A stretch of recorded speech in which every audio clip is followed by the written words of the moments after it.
I think I just stand for the fact that no one should ever limit themselves. You may have a passion, you may have a talent, you may be good at certain things.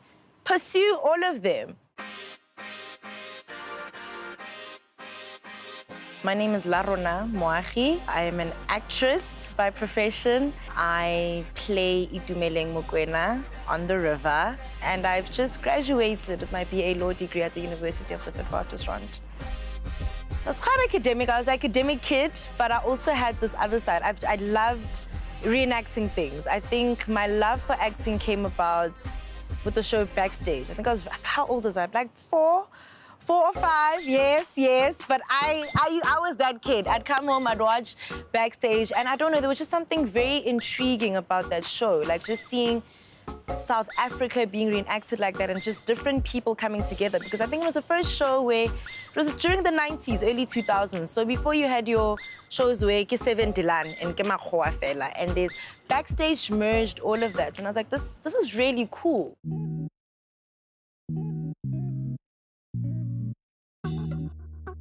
The generation which we're in now and the way in which things are going, I don't believe that we should limit ourselves. Like I said, I mean, I've always been academically inclined, so I think it was just a balancing of the two. I mean, I finished high school and I was really conflicted. I was like, do I go this route or do I go the other route? But somehow, I found myself having studied law, but I knew that while I'm studying this, somehow, I will be met with my passion. I'm also still very young, old young. But like, the world is your oyster. Chase after your dreams and have a vision, have a goal, and do what you want to do. I got to Wits and I was registered as a drama student. I got there and I had a certain idea of what things would look like when or how I would be taught. And just in those 5 days, I really wasn't happy. I just felt like I should be doing more if I am going to be pursuing this in this way. So after those 5 days, I was like, I'm going to law.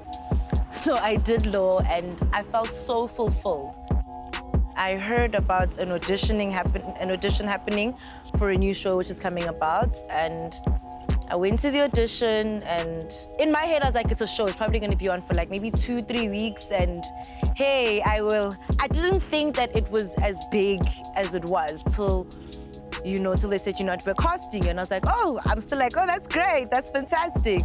But then they're like, listen, this is big, hey? This is, the show's about you, girl. And I'm like, oh, the show, oh, okay, it's like this. So only after they sat me down and they explained everything, explained the storyline, explained that, because I was like, oh, no, I still have exams, because it was during exam season, and they were like, well, we need to work around that. So it was very hectic. It tested me and it challenged how well I managed my time, if anything. It was a lot, but I got it done. The beginning of last year and looking at them now, there is some growth. So I just take shooting every day as a learning experience. I'm learning and I take from the Cindy Gatus and the Presleys and amazing people as well. I think maybe that's why I didn't feel the pressure as well, because none of them made me feel like you're a new kid on the block, you don't know anything. If anything, they were there for us, man. They were just really, they were the older people on set who were here to teach the young ones. And I think I'm grateful for that, because I've learned a lot from them. Acting for me it's therapeutic. Being able to recreate and give life to another character, I think is so beautiful. I think the industry is not as cruel as it's being portrayed. I am an example of open up the industry, and I am so grateful for that. And I want people to look at that and say that it is possible, that if you can work to something, you'll get it. And if you believe in it, you will get it. But with that said, I would still love to land other roles on other soapies and other series and do movies and just have other babies that I can nurture and become and unbecome and unravel. So those are conversations I have with myself. I'd love to be known for being one of the best actresses to ever live.